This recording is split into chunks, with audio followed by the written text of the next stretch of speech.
Welcome everybody to TruExact Show. I'm here with Raymond, Eric, Dan, and Brian. We got a packed house today because we love our next guest. We find her hilarious, and we are honored to have her. Comedian from Toronto, Courtney Gilmour. How are you doing, Courtney?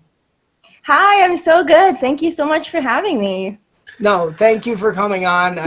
I just have to say the reason I found your stuff is because I don't know if Roan from Barstool actually retweeted some of your clips probably a week ago, Oh, and he said, Courtney Gilmour, this is the funniest comedian I've seen all year. So I checked it out, and I was like, wow, this is hilarious. It was your 3-minute skit, and I looked into your stuff, and I was like, let me try to get her on. You were nice enough to come on, so I really appreciate it. oh, that's so nice. I had no idea about that tweet or anything like that, so that's really cool to know. Thank you. I shouldn't have said that because now you're just gonna leave this one and go to the Barstool interview. Like That, I'm your, way your head's just gonna get big. This has been fun, guys. I'll catch you later. Have a good show. So Courtney, before we get into some of your comedy, what we like to do is get a background of some of our guests. So like, if you want to go into like how you got into comedy, your upbringing, your condition or whatnot, the floor is yours. Go on.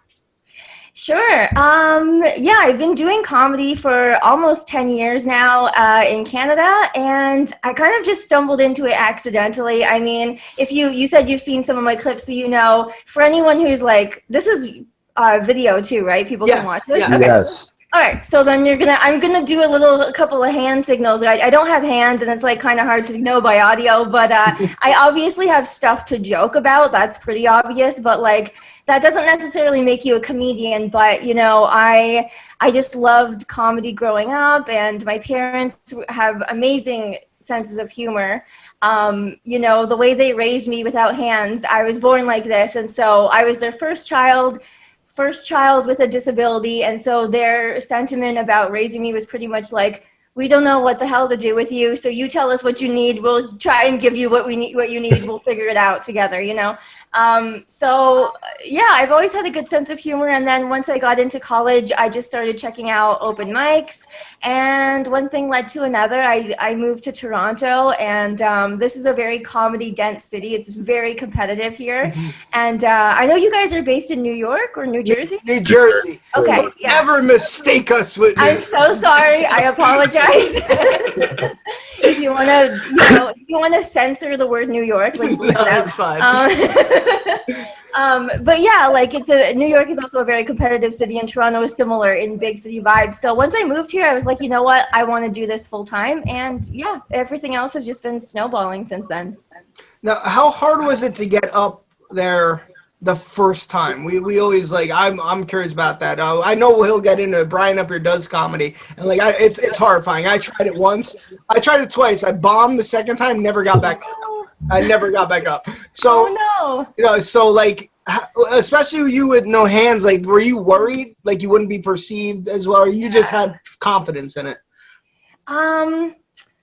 That's a good question, because I think it was like 50-50. I was like, I'm confident enough in, I've always thought that like my jokes about not having hands are more original takes than the ones that I get coming at me from friends and strangers, because I think that my takes on my condition have to be more fresh and original, because otherwise, if I'm just saying the first hacky thing that comes to mind, that's not very funny. And so I think I was confident in that, but yeah, there's always worry that you're not going to be perceived well, or that people are just going to think you're a hack, or that like I was afraid that I was going to get lumped into like the TED Talk category, or like inspirational speaker territory, which is not really my thing. Yeah. Not that there's anything wrong with it. It's just I didn't want to be conflated with that kind of a career when I just really wanted to be funny. So yeah, I was nervous for sure. I totally feel you on bombing, and I've done that. Bombs are just the most hard social situation to recover from in every sense of it. So it's definitely demoralizing. So yeah, I guess I just had a little bit of confidence to keep me going back, or confidence slash stupidity, I don't know, whatever kept me going. You talk about like fresh takes and stuff, which Yeah. one of the first ones I saw her, and that's why I laughed, and I knew I'd like your comedy, where you said like people ask me, do you wish you had hands, and you like Yeah. like I wish you didn't. which is Yeah. a very bold take. Like, that is a funny fucking take, because you just wish, let's say, hundreds of people that they didn't have hands in the audience. They all laughed. Yeah. It's amazing. It's a great take. I love the just. But it's almost like it's an icebreaker. You just flip the script on them, so it really was fresh. Thank you. Yeah, thank you so much. I think that joke in particular is interesting in how it lands, like, in perception, because I think when you think about, like, you know, wishing an entire room of people not having hands, if that's the first thing I say on stage and they don't know anything about me, they probably think that I just, like, cursed them with death, you know? But, like, to me saying that you guys shouldn't have hands is actually like, no, you guys can come chill with me. Like, it's cool. It's fine. Like, whatever. I can feed myself. I can wipe my own ass. It's all good, you know? And it's not as bad as people think it is. And so, yeah, I think, you know, the importance of icebreakers is really up there for me in terms of, like, addressing it right off the top, for sure. One more question, then I'll pass it. I know you said you got into it 10 years ago. When you were, like, growing up in, like, high school and whatnot, did you learn to deflect the jokes, and that's how your comedy built? Like, I don't want to say, like, I don't want to ask if you were picked on or not, but, like, did you, like, all right, I'm going to get jokes, so let me just deflect it, you know? Yeah. I mean, I had different phases of, like, social, like, I didn't grow up with, like, I think bullying didn't start until a little bit later in life, but like middle school or whatever. But yeah, people always wanted to get their jokes in, and I think I always had a bit of a competitive streak where I wanted to make the joke first before they did. And so I think that was, I mean, my way of holding the power is no, you're not going to make the joke. You can make the joke, but I'm going to make the first joke. And then you know that you can joke with me, but I want to be able to I don't know. I just wanted to be able to be original about it. And so I guess that was my first clues when I was younger, is that I should be a comedian, is because I was very competitive, even just with my friends, you know, in coming up with jokes. But yeah, I would definitely deflect. If negative stuff was coming my way, I think that I'm pretty good at parsing words and, like, de-escalating hostile situations with humor. So yeah, there were definitely times where I had to do that. I know you guys got a question. I want to pass it to Brian really quick, just because he does comedy, so. Now, I've been doing stand-up for like 3 years now, and I've gotten to the point where, I mean, before all the COVID stuff started happening, like, I was doing features on shows, but I'm nowhere near ready for, like, headlining. How long did it take you to go from open mics to features to being able to do, like, a full 45 to an hour? Yeah, I mean, I think it varies from scene to scene depending on where you are doing comedy, but also just, like, the amount of stage time. Like, I don't know how much stage time you personally are, you know, pre-pandemic were able to get on a weekly basis, but, like, here in Toronto, as I mentioned, it's so competitive. So it's like every night you're doing 2 to 3 shows, 2 to 3 open mics. You're just, like, hustling. And so I would say I spent, like, my first 3 to 4 years, or maybe I did maybe like 2 to 3 years of just, like, open mic / pro-am, better quality shows. And then around the 4 or 5 year mark, I got signed to, Canada has, like, a roster, a franchise of comedy clubs called Yuck Yucks. Mm-hmm. And Yuck Yucks has, like, a roster of comics that they sign, and then they represent you, and then they send you around to different, you know, other comedy clubs around the country. So that's when I first started doing features. So I think maybe 4 or 5 years in, maybe slightly before that, and then headlining a little bit longer. I mean, up to 45 minutes, maybe just a few years ago, I was getting more comfortable with doing regular 45-minute to an hour headlining sets. Yeah. How nervous were you, like, the first headlining show you had? Because I remember the first time that I was asked to do, like, 15 minutes, even 20, I was like, I was genuinely terrified before it. I'm like, this is a long time to be up there. Totally. Yeah. Well, how did it go? Did you have a good, like, was that first time, like, it's so, like, nerve-wracking, but did it go well? Well, it was, here's the thing. It was funny. The first paid spot I ever got on a feature show was based off of a showcase I did at a place. And I went to the venue where we were going to have the show, and I had said to the booker, I was like, hey, you saw the 10 minutes I did. You want me to, because I was just opening up. So he's like, yeah, just go up there, do 8-10 minutes. I was like, do you want me to do the same 10 that I did prior, the one you saw? And he's like, yeah, go ahead, go up there and do it. I went up, I had an opening joke about like a pedophile pretty much. And it went over at the other places I did it at really, really well. I had a good punchline and everything. It just did not go well at this place. And this is, like I said, this is the first paid spot I had. So you got to tell her it was a pedophile convention. That's why. Yeah. Where was wrong location? Yeah, wrong location. Yeah. No, but I go up there, and in the first minute I say this joke, and everybody fucking hated me. Absolutely hated me. So I had to finish the 9 minutes out. Just nobody laughing at anything at all. So but I mean, I learned from that and was like, okay, you got to read the room a little bit better. You can't say a joke about a pedophile to a bunch of 50-year-olds. It's not going to work.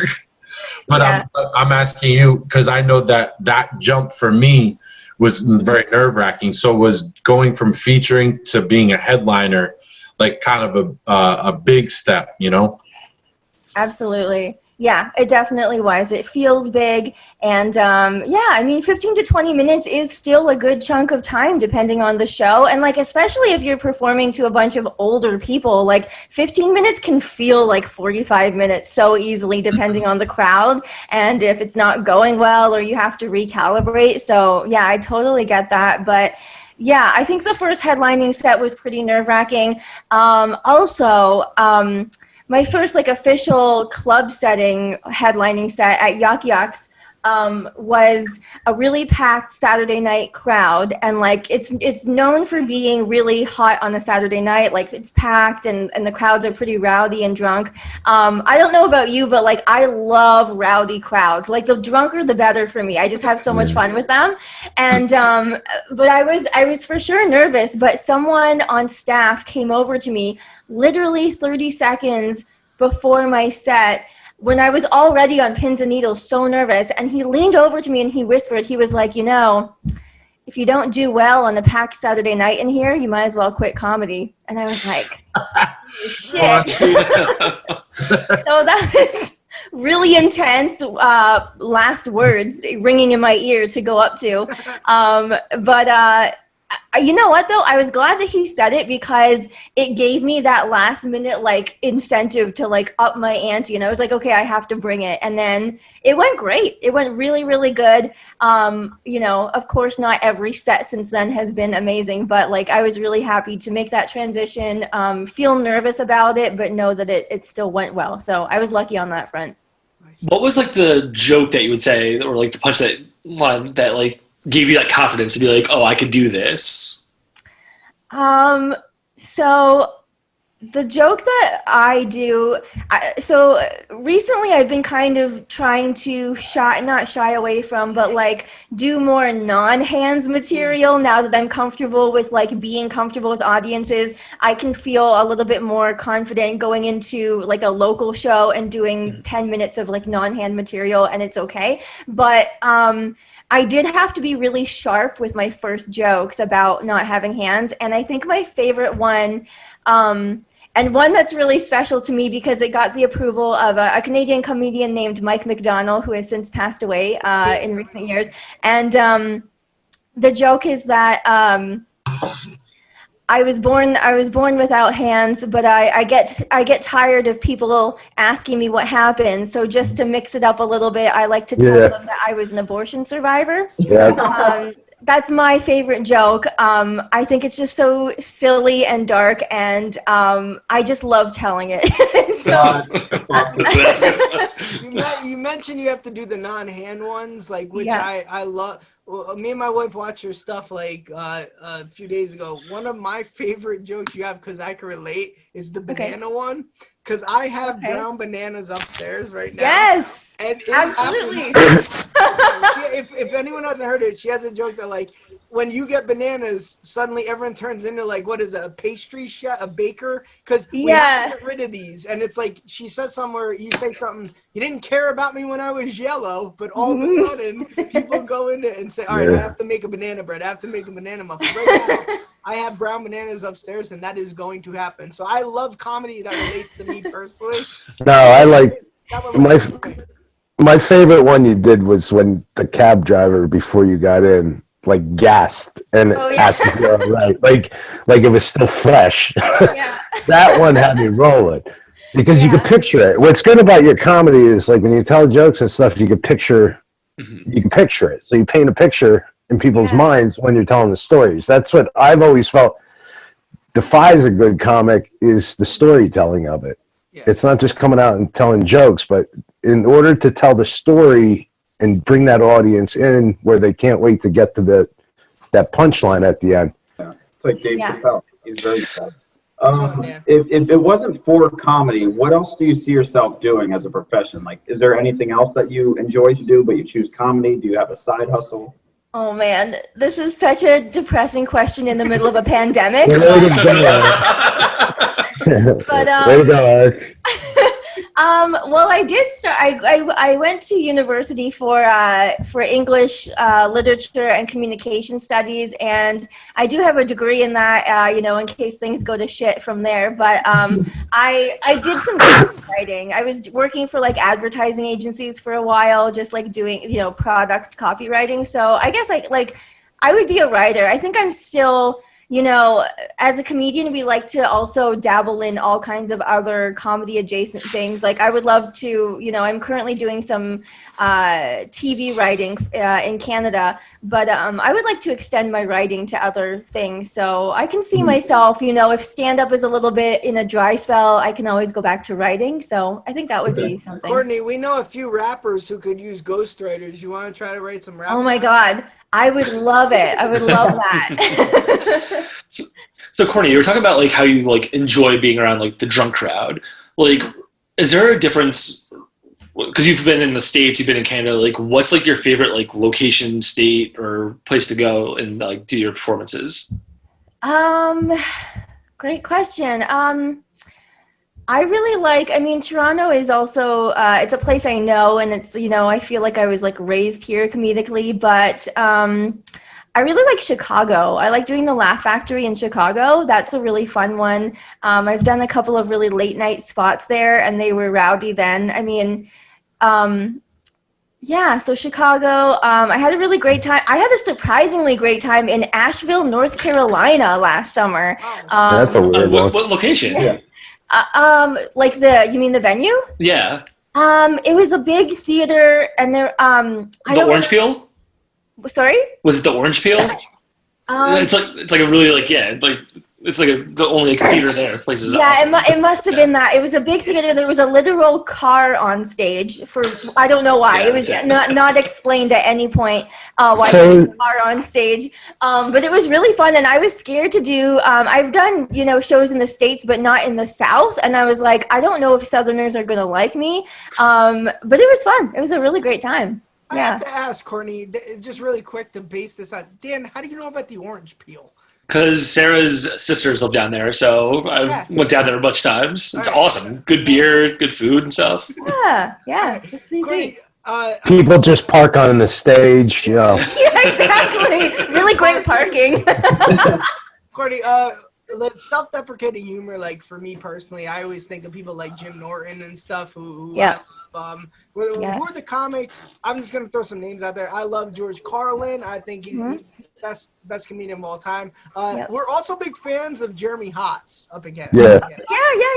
I love Jeremy Hotz. That guy is one of the best that nobody knows about. Yes. So, who are some of your influence? I'm sure I'm probably hijacking someone's question. I'm sorry about that, but influence you had, which is probably a question you get a lot. Sorry, Eric. Yeah, no, and I'm happy that you actually listed off some names to just kind of refresh my brain, because I love Jim Norton. I'm a huge Jim Norton fan. Yeah. I always go see him when he's in town, and I think he's so funny. He's like a master of self-deprecating humor. The best. But he does it in a way that I don't think that like I used to do way more self-deprecating humor, and I don't think it really translates for me the same way because Jim Norton has like a really great image as like a degenerate person, and like he's proud of that, and it's great and it works for him. But like I think that if I go too dark with self-deprecation, people feel bad for me, and I don't want that vibe to happen, so I try to steer away from that a little bit, but at the same time, you know, make fun of myself a bit. I really like John Mulaney. I think he's really smart. Yeah. I don't know if you know Rory Scovel. He's one of my favorite comedians. He's also Canadian. I like Dave Chappelle, of course. Yeah. I love Chelsea Peretti, Tig Notaro, and Tom Green. Tom Green. Yes, I've had the pleasure of opening for Tom Green several Really? times, and he's incredible. That's awesome. Yeah. Such Wow. a good guy too. Yeah. I can't The wait original to- Tom Green show. Yeah. Still one of my Yeah. favorites. Have you ever Yeah. met Jim Norton? Have you ever like? No, I haven't met Jim Norton. No, I've seen him live, but I've never actually gotten to meet him. Oh, I think He's very down to earth. We've met him a couple. Oh, amazing. Yeah. very Amazing. good. He's a local kid. Yeah, he's from New Yeah. Jersey actually. He's Oh, actually cool. from New Jersey. Mhm. Do you guys have comedians on this show? Like often? Yeah. Once in a while. Nice. Yeah. We Okay. consider ourselves comedians, however. Yeah. Yeah. Well, you guys are hilarious. So. We've actually expanded pretty well. We started as rap, and then we just like get people we enjoy now. Eric, I might have cut you off with a question. I'm sorry. Oh, that's good. But how's the pandemic up in Toronto right now? Are there shows? Are you performing right now? Like, how's it going right now? It's a bit touch and go right now. Like we are kind of breaking records with COVID numbers right now in a bad way. It's not going well, but we keep reopening things and then shutting them down again and then reopening. So it's been like that since March, just hit or miss. So we're currently, I've been doing some shows, a lot of outdoor shows, and then a few like Zoom shows. And I have a couple more live ones that are booked for the rest of the year. And then I guess come January, we'll just see how it goes. I'm not really sure where we're headed in terms of like stage openings in the new year, but I'm just trying to do a lot of corporate gigs right now, like holiday office parties on Zoom. I'm all about that shit right now. I got to take what I can get. Like you don't even have to wear pants either. You can just sit really close. Exactly. I'm not wearing No. pants right now. You know, you guys would never know. I never wear I pants. assume you guys are not wearing pants. Yeah. I'm convinced the judges in Chopped don't wear pants. They just sit Yeah. behind that table. And They This do. is Now, no now, pants. have you ever had Pizza Nova up there? The Yeah, pizza? we have Pizza Nova. Yeah. Yeah, I love that pizza. Okay. Especially with the spicy super side, well done, is my favorite pizza. I love it. No, it's only up in Canada, and I look forward to it every time I go up there. It's Oh, so you- good. Yeah. I mean, I haven't had it in years, but I remember it being a good choice. Yeah. Good. Eat it. And now this, Yeah. I gotta ask this question because this is perfect timing that we have someone not from America here. Okay. Being a Canadian, oh boy. how do you feel about the two geriatric men fighting over the popularity contest in this country? Oh man, I mean, it's entertaining to watch and also horrific. It's crazy. I've like I know I'm not American, but like we still are pretty influenced by you guys, and like you the outcome of your country does affect us. So I'm kind of like I feel bad that things have happened the way they have, but like I don't know. Hopefully, something good can come from it going forward. But what a shit show though, for sure. Like Oh, yeah. I keep checking the tweets to see what kind of rampage has happened in the past 24 hours. I don't even have Twitter anymore, but I'm going on to Twitter just to read Trump tweets. And, I will say, Courtney, that was the best response you could have had without leaving inside. yeah? Very It was political. just perfect. It was perfect. We're Yeah. very new. Do they cover it on CP24 up there? Yeah, exactly. CP24. I mean, my answer is self-serving because I want to be able to work over there again. So I'm just like Yeah. hoping that I can Open the border. Honestly, Yeah. Courtney, I will say, just as someone who lives down here, they'll agree, it's not as crazy as social media makes it seem. Yeah, No. Okay, that's good to know. That's It's good to really know. not. they make it seem much worse than it is, and it's not like It's not. they broadcast the stories they want to show everyone else, but we know that when we live here, like we don't see the things that happen like that on a day-to-day basis. So do you guys feel like you're like I feel when I watch election, like politics in your country are very dramatic and like a movie. I feel like I'm watching a movie, It's and ours are quite boring. Like I think the most interesting thing that has happened over here is that we have a super sexy prime minister, Trudeau. Justin. Yeah, but like otherwise, like Yeah, he's a good-looking dude. he's a good-looking dude for sure. Yeah. But I feel like you guys probably are just bored by us because we never have anything theatrical going on. We're the land. We're the land of entertainment. We can't have just like a day where the president gets up and does his job and then goes to sleep and there's no headlines. He's got to tweet something ridiculous. It's got to be, he said this and this one got scandaled with that and that one got caught over here with this one. We love to shit on each other. We love it so much. Courtney, in this country, we love the rise of the underdog, but we also love the downfall of them as well. It's weird. Yeah. It's very, and then we love the rise back up. Yeah. Yes. And it all happens within like 24 hours. Yeah, the it's the falling and worst. the rising. You can't keep track of it. It's crazy. the worst. But I want to ask you back in the comment because we don't want to title this Courtney Gilmour on American Politics. She's America. So I want to ask you like the perfect type of joke, and I look at this with cartoon writing because like I'm a huge Simpson fan, as like a bunch of us are, and like to me it's always like how they write that perfect line to make it make it a better joke. So when you said I'm having a good no arms year, I'm saving a lot on scissors. Scissors is the perfect noun for that joke. It just works, right? Yeah. So like if you would have said I'm saving on, I don't know, like but like scissors is so unique, so rare that it makes it hilarious. So like what goes into that for you, and how many different things did you like think of saying, before scissors worked? Yeah. Well, thank you. Yeah, wordplay is really important to me, and I think to most comedians it's like playing with words. And you guys know, if you write jokes that like it's really important to have even just the sound of the word is important. If it has like, I don't know, just a certain kind of sonic output, it's like it sounds funnier, And yeah, you're right. Like it needs to be the perfect noun. So I think I just kind of like I come up with a number of ideas and then I just write them all out, and I usually go with my fifth or sixth idea. This is actually a tip that I learned from Aziz Ansari, not personally, but like years ago, I saw him say that when you're thinking of jokes, especially on like hot topics, always go with your fifth or sixth idea, because that's going to be the one that's the freshest take for you, and you can rule out all the things that everyone else has already thought of, right? So yeah, so I'm not going to, so I'm not going to say, it's been a good no arms year, I'm really saving on gloves, because everyone probably thinks of gloves when they look at me not having hands. It's like probably the first thing, gloves, knitting, like really obvious stuff. And so I want to go with the less obvious thing. So that's kind of like my rule is I try to go with like the fifth or sixth idea and play with words a little bit. So you play it like a game of categories. Yes. In a weird way. Like so when you're like categories, the first thing is gonna be what everyone else thinks, but that fifth or sixth is more unique to you. Yes. So no one else. What a great comparison by me, by the way. Like I just got like that is phenomenal comparison. Stop and realize how just pat her on the back. No, but that's real cool. I never even thought of. Brian, you taking notes?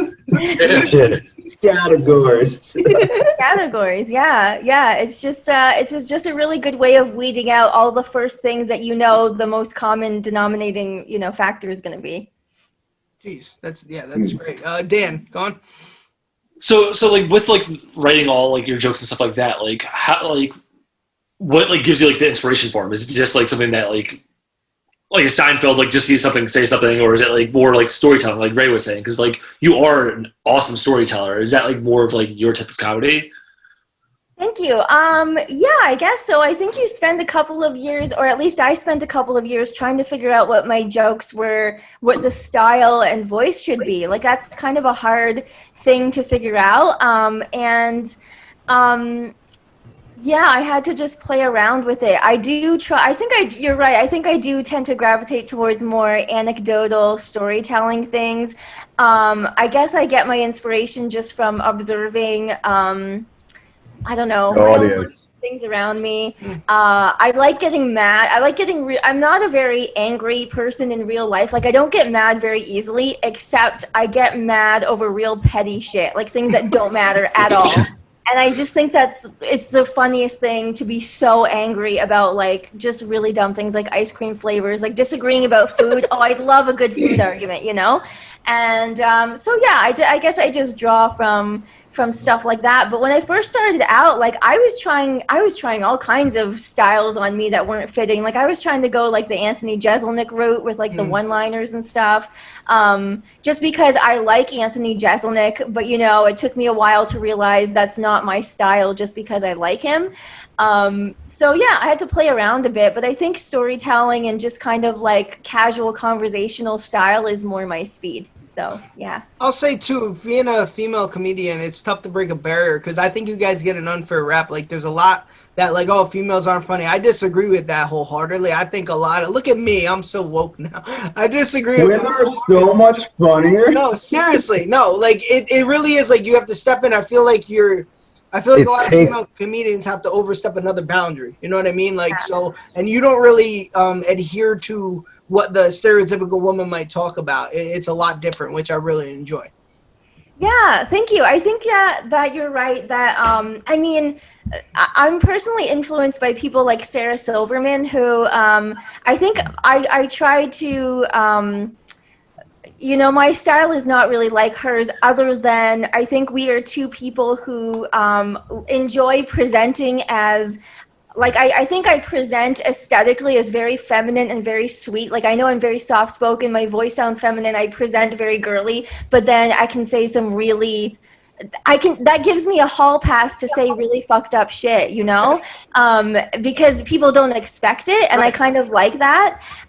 So I definitely have a bunch of, you know, female influences who have used that to their advantage, where they're like, you know what, I don't look like the kind of person who would say that they're an abortion survivor, but I think it's funny, so I'm going to, you know, stuff like that. So Good for you. Like, That's saying so funny to me. it's great. It's great. And that's the problem with comedians nowadays. You take a guy like, if somebody came out nowadays like George Carlin or Richard Pryor, they would skyrocket because everybody's so afraid to go that route now that if somebody did come out, half the people are going to be offended, which fuck them. That's comedy. If you're not offending people, you're not performing comedy. That's the whole basis of it. But it's sad the way the stand-up era has gone now to this. You got to watch what you say now. Like, have you ever went out on stage and were going to say something or wrote a joke going, like, starting to second think it because of just the way society's become now? yeah, I mean, we're definitely in interesting times where I know what you mean. Like, it's kind of a hard sometimes to figure out what the tone is of comedy. And I mean, I like smart humor, and if it's written well, it's funny to me. I think that you should be able to talk about all sorts of topics. I think it's like, you know, you have all these hot topics that are circulating, you know, people trying to dismantle, you know, racism, ableism, sexism. And so anytime society as a whole tries to be progressive, in good ways, it kind of affects you know, the overarching narrative of comedy, and sometimes it can go too much to the extreme where people feel, you know, like they're being silenced from saying anything at all, you know. I can't honestly tell you that I haven't had, I mean, and I don't consider myself a super offensive comedian, but I've had people pull me aside after my own shows and tell me that I shouldn't joke about my own disability. Right. Yeah, you like, know? that's, who are they? Who are they? It's like, you don't know me. Yeah, like, or like making like certain jokes, like even the abortion joke, like you know, like, to me that joke is not even political whatsoever. To me it's just like this hilarious split-second visual of a fetus fighting back. Fighting the tube, yeah. That's so belittling. That's so belittling to be like, you shouldn't say that because of your condition. Like, someone's telling you That's so, ugh. Bro, that's the world now, Because Courtney. people- That's the world. Like I know people who like, right, we know black people who like white people say you should be offended by this, and black person's like who are we as white people to tell this like minority they should be offended by this? No, but you know what it is? It's not necessarily people telling you what you should do. It's because they're uncomfortable with it, and it's something inside of them that they're not even able to hear somebody else make a joke about it or say something about it. They need to project upon others. No, this is wrong. This is wrong. You can't say things like that. And it's like, yes, you can. There's no, You're uncomfortable with it doesn't mean I can't speak about it. Yeah, I mean, I think there's got to be a level of moderation on either side. Like, I think that I enjoy a lot of comedians who say things that maybe some people would find offensive, but I personally think that it's important to talk about. I mean, I think anything barring hate speech, I think that there's there. I do know for sure what you're saying though, and for me, like, yeah, definitely to come up to me and say that my jokes about myself are offensive, yeah, I mean, I find it belittling for sure. I will hear them out if it seems like they're coming from a thoughtful place, not to the point where I'm going to change my act necessarily, but I mean, I try to take into consideration the fact that when I was coming up in comedy, I didn't have another person like myself to role model anything for me. And I think that, if there are people who are amputees or people with disabilities who are looking to get into comedy, they want to feel comfortable getting on stage knowing that people aren't going to be, hurling hate speech at them. So, which I understand is not what you guys are referring to anyway. No, yeah. But yeah, so I mean, I kind of have to ignore comments that are, personal to me because I know myself and I know what's not offensive to me and I know that I've lived my life and you haven't. So why am I consoling you? Like, oh, I'm so sorry I offended you with my joke about my life. Like, if you would love to escort me into a cab next time and see how the cab driver reacts to me, you're more than welcome to do that and maybe pay for the trip if you're so offended by my joke. But, like it doesn't happen quite that often. But when it does, I guess I just kind of have to shrug it off. I feel bad, Courtney. We got a little serious on the topic. No, it's totally cool. I feel bad, Courtney. So let's not feel bad. So like. No. So like, I was wondering, like, you brought up how you opened up for like Tom Green. Like, what other like comedians, or was there ever like a comedian that you met that you were like starstruck by? Yeah. Or who's your dream to open up for? Oh my God. Double question there. That's tough. I know it's so loaded. I mean, there are just so many, and It'd be great if this podcast like showed it went from 30 minutes to 2 hours and you were still thinking. I know, because I feel so like disconnected from the comedy world recently too, that like it's so hard for me to even like come up with. I love Wanda Sykes. I think Wanda Sykes is so funny. That's the name. Yeah, I haven't heard in a while. I like Jerry Seinfeld as well. Who have I met that I was starstruck by? I mean, every time I go to, like, I've been, lucky enough to go to the Just for Laughs festival in Montreal, and that's just like all of your idols walking around, like being at the same party all the time. So that's always really cool. But yeah, I would love to meet Anthony Jeselnik, I think. I really want to see I don't know if you guys have met him, but I would really be interested in his personality off stage. That's very interesting to me to see. I've never met him. Sorry, we don't have that kind of. Be a nice guy. Do you get a lot of, maybe not mail nowadays, but like tweets or something like that from people who are disabled and whatnot and tell you that you're an inspiration and happen a lot? Totally, yeah. I get a lot of DMs for sure, especially on Instagram of like, all kinds of people. I mean, people with disabilities. That's always really nice. That's heartwarming for me to hear from other people who are starting, stand up because they saw me. That really makes me feel really happy and grateful because, again, like I said, I didn't really have that, coming up. And then also you get the occasional guy who has like an amputee fetish, so then that's fun too. So no judgment. So, but you know, you get a little bit of mix of people in your DMs. But yeah, it's nice to hear feedback. Let us go on the record. Let us go on the record and say that wasn't us. No, it was not anyone from this show. I'm not saying anything. So Courtney, you were saying how you were like feel like disconnected from like the comedy scene. Is that because it's like so cutthroat that like comedians aren't like connecting with each other, or like what specifically like is causing that?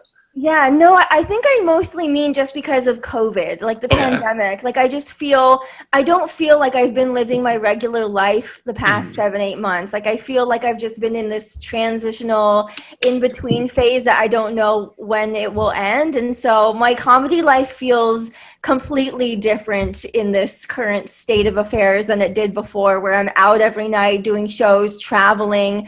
And so because of that, I don't get to see a lot of my friends. You know, most of my friends are comedians, and it's just not the same. And then also, like, I'm watching TV shows and stuff, but I'm not like going out and watching a whole lot of other stand-up too. So I do feel really, really disconnected from just comedians in general, I guess, during this time.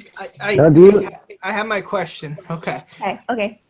The worst group to be a comedian in front of: bachelor parties, bachelorette parties. Always a negative, Scott. Always a negative. Like, is there one you just can't stand? It's like, shut the fuck up. Is there any? Yeah. Okay, so the double-edged sword of enjoying performing for drunken people is also when whoever said bachelor parties, absolutely spot on. Yeah, like people who are there and drunk for a very specific reason, and the reason is not you performing, that's always going to be a nightmare. Bachelorette parties are a little bit more annoying than bachelor parties, just because, I don't know, the girl's wearing like a sash and a tiara, and she just does not care about what's going on stage. Also, I don't love performing for like super old. I don't think my target demographic is old people. Sometimes it is, depending on if they see me on TV, like a really clean, polished 8 minutes, then they tend to think that I'm more clean all the time. But I don't know. I don't think I mentioned this at the beginning, but I actually started comedy in the church circuit back in the day. You did it. Yes, I did. That's a tough one. I know. And Christian comedy is a real thing. And how did the abortion joke go? that was my post-Christ days that I wrote that joke, and so I think I get nervous. Tough crowd. So I get nervous when I see people who kind of remind me of like those old church folks, because I feel like maybe they're judging me, and I'm like secretly care too much about their perceptions of me. So I can't believe you started on a church. No, you didn't mention that. So how did that happen? I'm sorry. Were you like a church girl growing up? Yeah, I was. I was a church kid, and then and you just said, forget about the choir. I'm gonna perform this week. You know what this church needs is dim lighting, alcohol, and just somebody just rattling off jokes from behind the pulpit. I don't know. I guess I didn't know how to get started in stand-up because I came from like a very religious background. And so the church circuit, like, it really is a thing. Like, it's not a well-known circuit, but like people, I don't know if you've known like Taylor Tomlinson, for example. I don't know if you don't know Taylor Tomlinson, but she just came out with a Netflix special. She started in church as well. And it's just like its own little insular bubble of like conservative, clean jokes. And so that's how I started, was doing just all clean jokes. And I just would do church shows. And it just kind of, once I moved to Toronto, I kind of got away from that. That's kind of like a great place to start, because, I mean, you're always told, I remember being myself told that try not to be too dirty, watch your language, don't say certain things. So like or else you're not going to get jobs. You're not going to get spots anywhere. Yeah. And I mean, it still holds true a little bit because you're obviously not going to book like some corporate things. You're not going to book like middle-aged type. It's weird, but starting out like that kind of gives you that advantage because you know how to work clean. Like, Exactly. and that it's tough to go backwards after you've learned how to do it kind of dirty in a sense. Yes, that's very true. That is a really good point because I do feel like I had a bit of advantage to have like an arsenal ready of clean comedy. So whenever I did need it for corporates or like sometimes like every now and then I'll still do a church gig as long as it doesn't have to be like, you know, like Christian content. But yeah, and like if you want to do a TV taping, you know, just like an 8-minute spot, it's got to be TV friendly. So I think you're right because I produced a clean themed comedy show for 3 years in Toronto.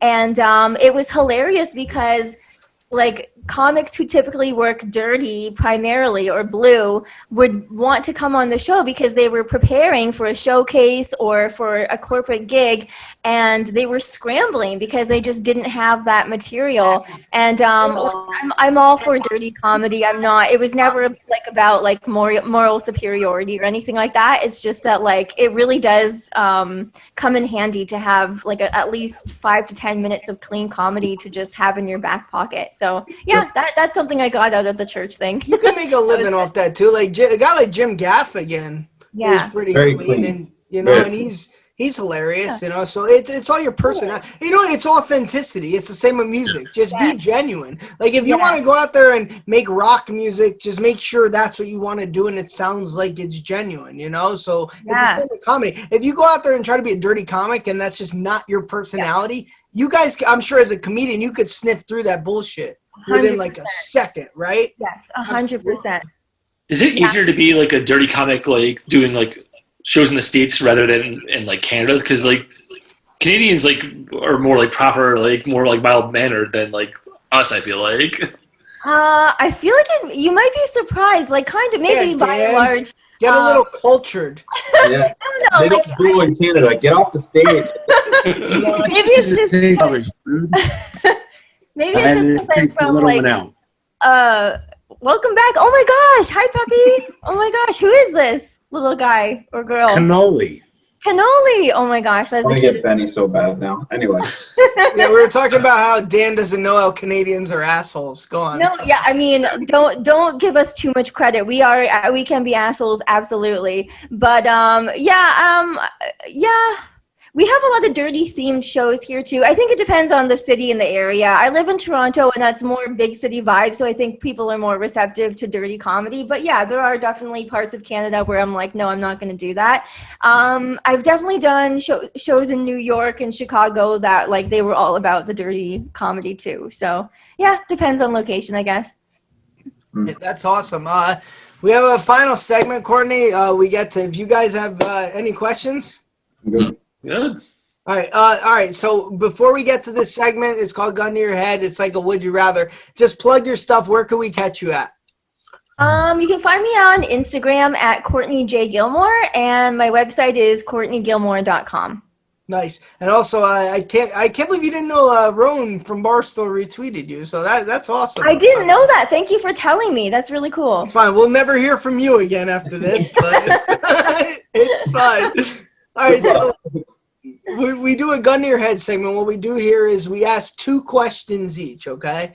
And they're not like your waffles or pancakes. Since we are kind of a hip-hop podcast to an extent, we have a little wordplay involved, which you'll appreciate as a comedian.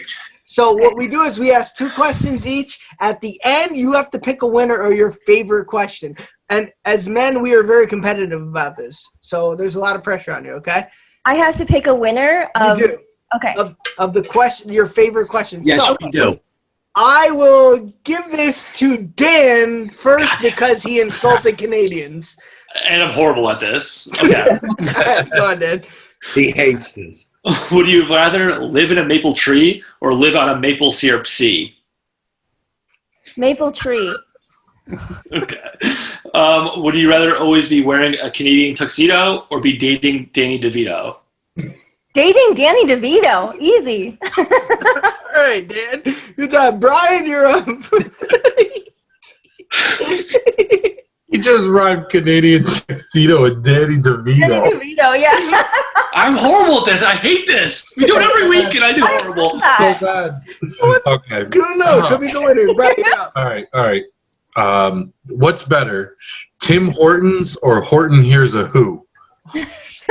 Horton Hears a Who. Canadian based. Would you rather be expelled from Hogwarts or clean warts off a hog? Expelled from Hogwarts. Okay. All right, I'll go next. Damn, you got my maple leaf, the syrup shit. All right. All right, Courtney. Would you rather have to do the hustle in every room you walk into or hustle everywhere you go? Hustle everywhere I go. Okay. Yeah. Now I'm going to go with the Brian theme here. Would you rather own stock in Tim Hortons coffee or own stock in the book Horton Hears a Who?